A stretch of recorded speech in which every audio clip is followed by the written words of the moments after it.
Hello again, and welcome to another edition of Media Watch. I'm your co-host, Eric Tait. I'm Bob Anthony. Good to see you, Eric. Hey, Bob, here we are back again. And before we forget, because we usually do, this is brought to you with the good graces of Manhattan Neighborhood Network and EVT Educational Productions.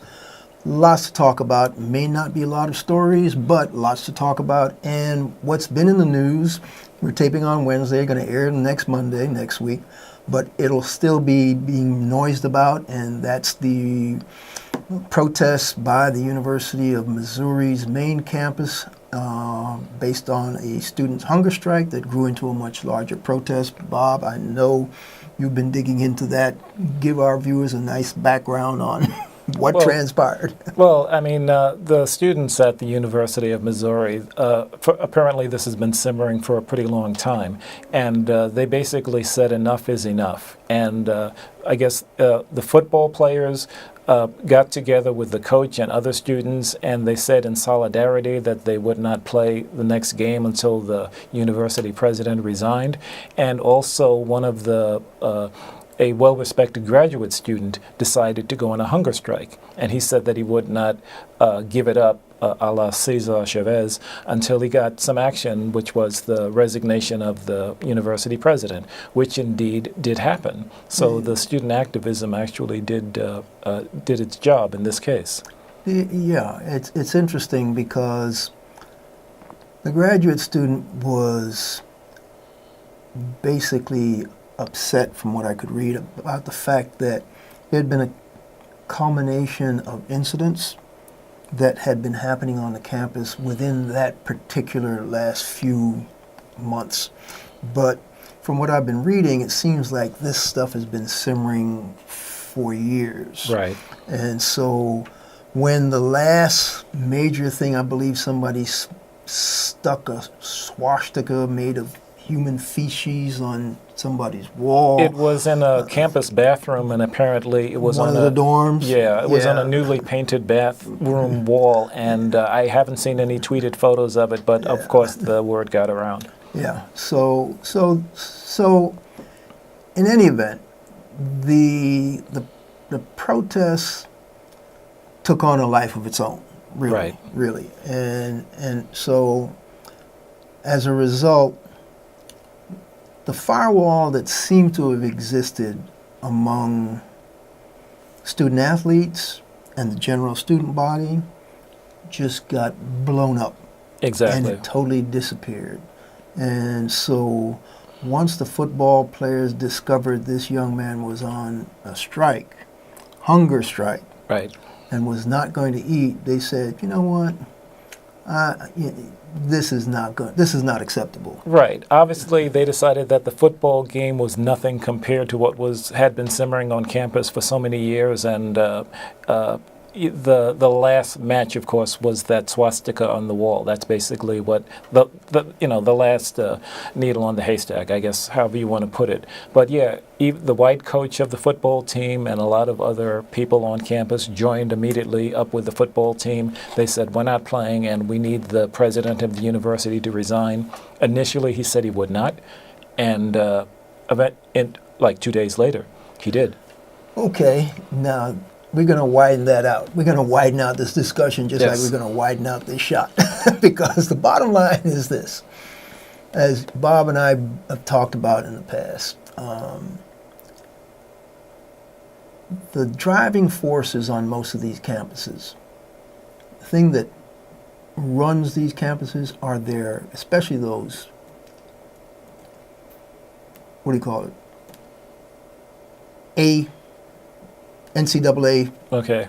top grade programs. Okay. They are basically a money-making machine, those football teams. The Right. football teams and the basketball teams pretty much bring in just millions of dollars to the economy of those college campuses. And what's been totally absent has been any connection between those student athletes and the rest of the minority students on these campuses.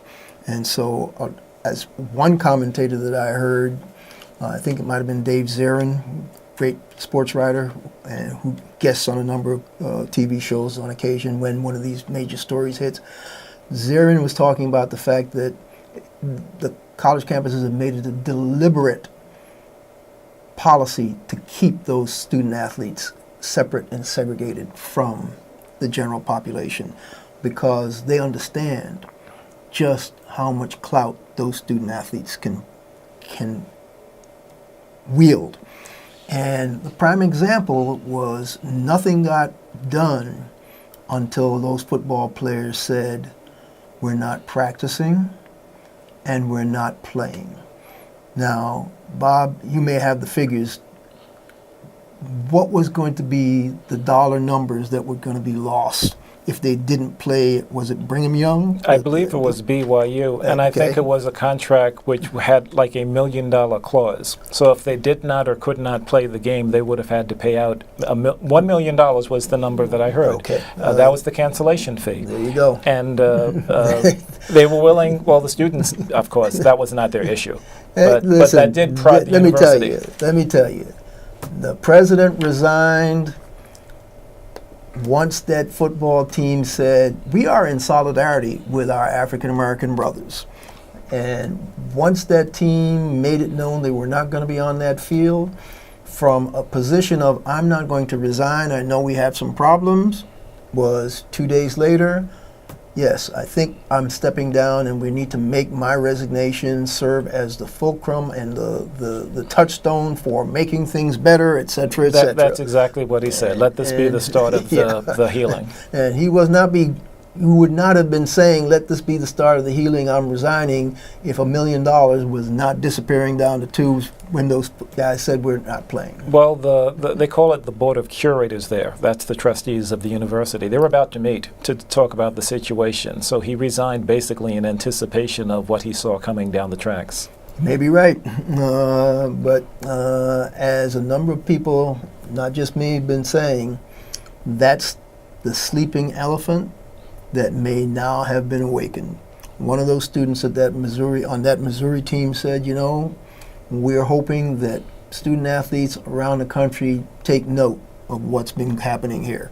And so I think the genie is now out of the bottle, and so those students are probably going to connect to the largest student body, those student athletes. It'll start. Heck of a lot more. It'll start. I've been on campuses like that. You and I both at different times went to the University of Wisconsin. So we had the similar type of disconnect between minorities and the general student population there. But something like this gets the ball rolling. I'll see how far it goes. Yeah. Now, you remember a few years ago here in New York, we had the Occupy Wall Street downtown with the encampment and the tents. Indeed. And the chanting and the daily activities. People camped out, yes. And the students did just that at the University of Missouri. They set up an encampment, they circled it, and they expressed their solidarity with the football team. And of course, and I want to name him, Jonathan Butler is the student with the graduate student who went on the hunger strike. Correct. Mm-hmm. Excellent. So I think you're going to have to stay tuned for how this movement develops, folks, but I am betting, and not just betting, I'm hoping that other student athletes across the country are making note of this and understand where their power might lie and how they might be able to assist in making sure things that are not right on their campus finally begin to change. Okay. Would this be a good time to segue into the... We could, because we were talking about another issue of instances of racism on a campus that needed to be aired. Yes, and this one is more local for us in New York. It happened upstate in the city of Plattsburgh, New York, SUNY State University of New York in Plattsburgh, with the student paper up there, which is called Cardinal Points, which is similar to the Daily Cardinal in Wisconsin in name only. But Cardinal Points wrote a story about diversity and minority enrollment. Was what the story was on campus. Oh, something about it climbing or dropping right. or possibly being questioned. Right. It analyzed the figures and it went into the attempts to increase diversity on campus. And it was a front page story topped off with a very interesting cartoon. Oh, you mean? Oh, you mean the illustration for the story on the front page? Yes. Oh, okay. All right. Should I describe it? Yes, I think you should. Our viewers would be interested. Yes. I mean, it's too bad I didn't print it out and have a good blow-up, but I'll try to describe it as best I can. It's a cartoon, and it's of a black, apparently graduate, because he's in his graduation gown, but the black student is made up in old-style blackface with white lips and bugged-out white eyes. And he's walking through a neighborhood with cracked windows. There's a car with up on blocks. There's a broken stop sign. There's garbage on the street. There's graffiti on the walls, and he's smiling through it as if he doesn't have a care in the world as he goes out into the world with his diploma. And a patently offensive and racist cartoon to go with a story on diversity. Okay, so now this is not in Missouri. This is not in some deep South red state that's supposedly always where the bad racial stuff takes place. And as we've been saying on this show over the years, racism comes in all forms, or sometimes stupidity comes in all forms. It doesn't matter what part of the compass you reside, you're subject to being. And you see, for me, Bob, that goes to the heart of what I call the two-tiered system that's existed in this country since slavery, because that could have been a racist young man, or it could have been, as I think we've been advised, just a thoughtless, sometimes clueless individual who probably thought, I could do this, and it's humorous and it's fun, I can get away with this. And he did, of course, and of course he did not get away with it. But because of that two-tiered system, you've got the enslaved folk who had to fight their way out of slavery, and you had the culture that enslaved them. And so when you have images of the formerly enslaved folk, or even when they're still enslaved, they're always demeaning, they're always caricatures, and they're always negative. And so if you grow up in a society that's been the dominant society, your tendency is to always picture that other formerly enslaved society as less than. In a demeaning way. And so as a result, it's not even going to trigger any thoughts of, well, maybe I shouldn't do this in your head, just because you've been already conditioned by 400 years of seeing, being inculcated by those type of images, and just basically thinking of those other individuals as less than. You're never going to find a white cartoonist or a white art editor doing a story like that who's going to say, well, I think I'll make that black individual look like some heroic savior of the nation or some heroic superhero when I do the illustration. If it's a white illustrator for a white story, yes, that figure will be looking heroic, and he'll be looking like the savior of not the community, but of the nation, or maybe the world. So you're talking mindset. You're just talking, I mean, and with mixed not necessarily racism, just conditioned mindset. Mindset combined with cluelessness. And combined with not being in a situation, in a room which is diverse, where enough for somebody to say. So what you as an editor might have said. As if I was an assistant city editor like I practiced at in Milwaukee, I would have said, what's that? There's no way you're running that. And then the discussion starts, and the artist might say, you know what, that's funny. I said, no, that's not funny, that's offensive. To get that off the editorial page. That's right. And unfortunately, and that's not necessarily the case, but unfortunately, in a lot of these college newspapers, there is not that much diversity in their newsrooms, just like in the larger community. And I can speak to that because I was sports editor of my college paper at Columbia. I was the only person of color on that editorial board.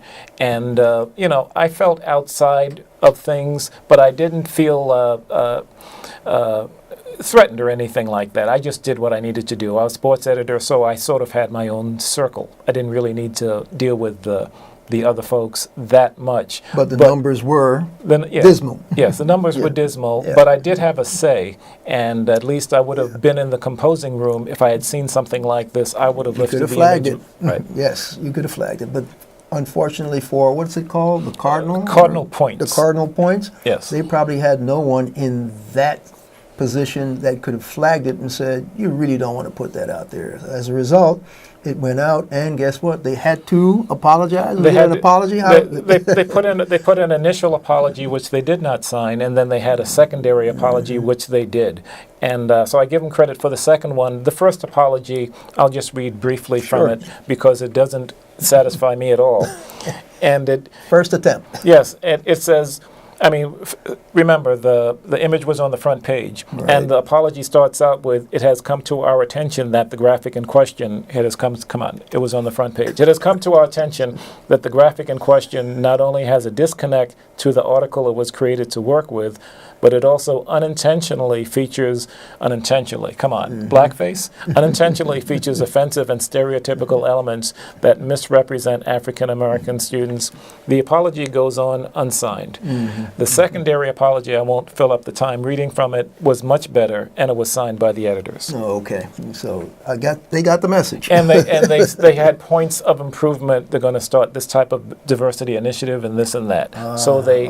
they started to heal. Yes, I think I saw somewhere in there the usual catch-all phrase, "We will use this as a learning experience." Yes, a teachable moment. We've heard those phrases a I'm lot. so sick and tired of teachable moments and learning experiences. Now we're getting pre-catch-all phrases for apologies now. Yes, prepackaged. Yes, Prepackaged, Yes. Push the yes. button, Mr. University President. Pour it out there. Yes. So, yeah, but And we had this discussion before about the cartoonist because we had a little bit of input in it while we were sitting getting ready for this broadcast. I will not vilify the cartoonist. Probably a clueless kid who thought it was really funny, and I'll say the same later about another person we're going to talk about. But you can't do this. You got to be mature, and you have to understand that what you say gets out there. you do have to understand the context in which you are operating when you put things out or when you say things, because it's quite interesting. Yes, as a matter of fact, because understanding the context and the impact of what you're saying brings us back full circle, because we basically talked about the Missouri story without much discussion on the coverage of the Missouri story. Right. So I think we should segue back to the University of Missouri story, Yes. and take at least a quick cross-section of some of the coverage. On online Facebook, what did you see on journalistic reaction to the story and how it was covered? I mean, on social media, of course, blew up when the students demanded the resignation of the university president. So starting with that, you had a lot of input there. And then the journalism organizations chimed in, and of course you saw a lot on the cable shows and whatnot. Lots of coverage just piling into Columbia, Missouri to try to get to the students, see what they think, and to get the pulse of the campus. The interesting thing was I saw a big headline about a shouting match on Megyn Kelly of Fox News when the word that the president of the University of Missouri had stepped down and resigned. She had two African-American commentators come on her show, and it degenerated into pretty much a shouting match because I believe the blogger that she had on, I guess on the, quote, liberal side, was a young lady by the name of Lisa Durden, and she was saying it was about time that the university president stepped down with all those racist things that were going on the campus, and then she had someone else on by the name of Kevin Jackson, who was the conservative side of the argument.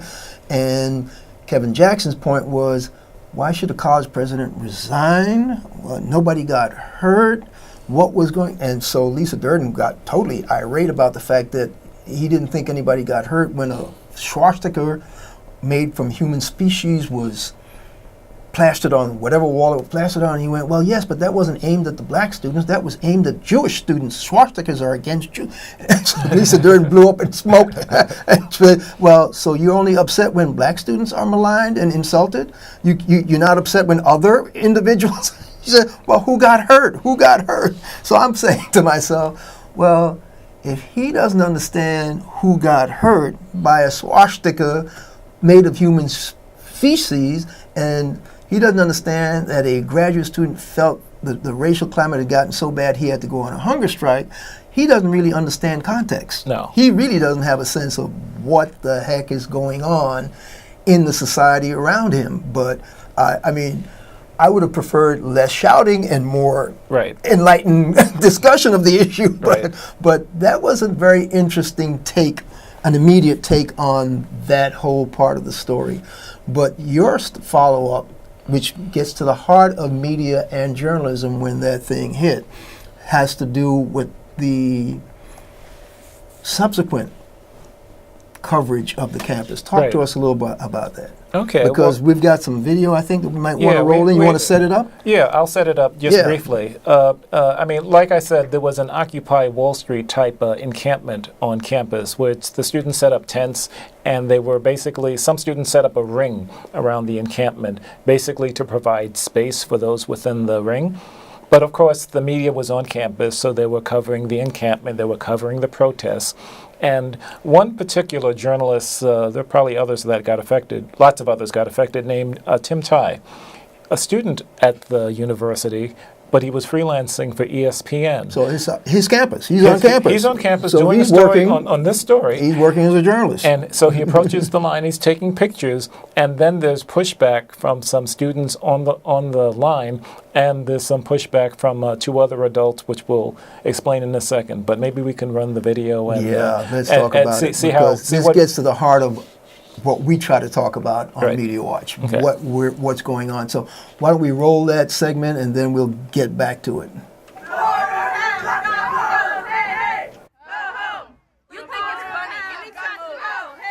Job to do. I'm documenting this for national news. Yes, I can. This is the First Amendment that protects your right to stand here, protects mine. You're not going to yell at her. So just calm down. You're not going to. Okay, ma'am. She doesn't want you. They don't want you in front of her. Ma'am, don't yell at me, ma'am. So the First Amendment protects your right to be here and mine. Okay. Hey, I love what Tim Tait had to say. Yes. First Amendment protects your right to be here and mine. Right. But there's more to that story because they were giving him a really hard time. Tell us some more about that. Well, we don't have time to run the whole video because it runs too long. Yeah, we can summarize. But immediately after this segment, which we just watched, the head of Greek activities, her name is Jenna Basler, walked between him and the students, and she said, "You need to go. And, you need to get out of here. Just move back. Don't stand so close." He said, "No, I have a First Amendment right to be here." Some other students issued some thinly veiled threats that you need to back off. And at the end of the video, the group of students led by Jana Basler basically shove him out of the way en masse. A group of students push him back. Now, the other student who took that video actually didn't get noticed. He walks inside the circle unnoticed, and he walks up to a person who turns out to be mass communications professor Melissa Click. And he asks, "May I speak to you about this?" She points at him and says, "No, you need to go." And he says, "No, I don't." And then she turns around to the crowd and says, "Who can help me get rid of this journalist? I need some muscle here." And then the video ends. So, okay. I mean, that's just... And this is a professor of mass communication. Right. Who, thank goodness, is not really a true journalist and is not in their journalism department. No, she's not. She's not in the highly respected Missouri School of Journalism. But she did have a what they call a courtesy appointment, which allowed some connectivity between herself and the department that she resigned from. Yes, I can see why once this goes viral, because there's no... First of all, these folks need to understand the coverage by journalists, media coverage, is what gives your protest punch, is what gets your message out. So for you to stop a journalist from fulfilling their obligation of covering news as it unfolds is detrimental to your own goals.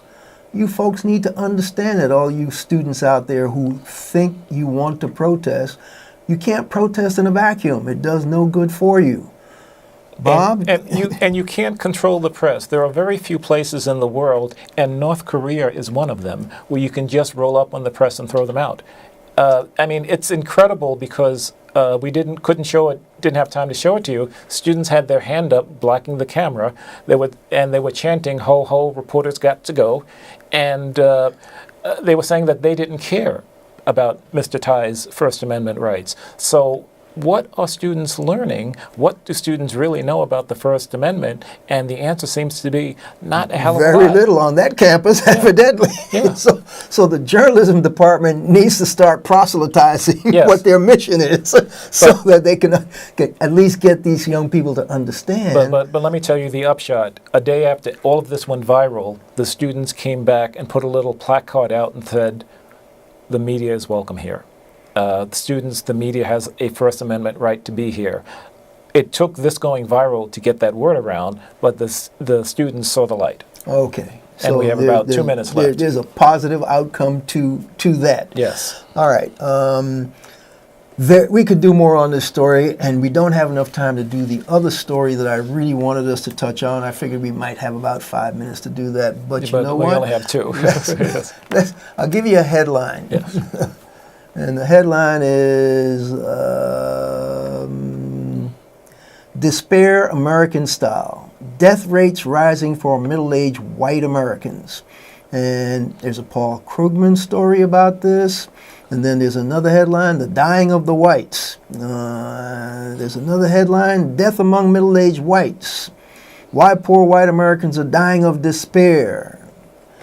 Okay, the bottom line is, there's been a report out that talks about the fact that the death rates in high school or lower white Americans has started to increase since the late 90s.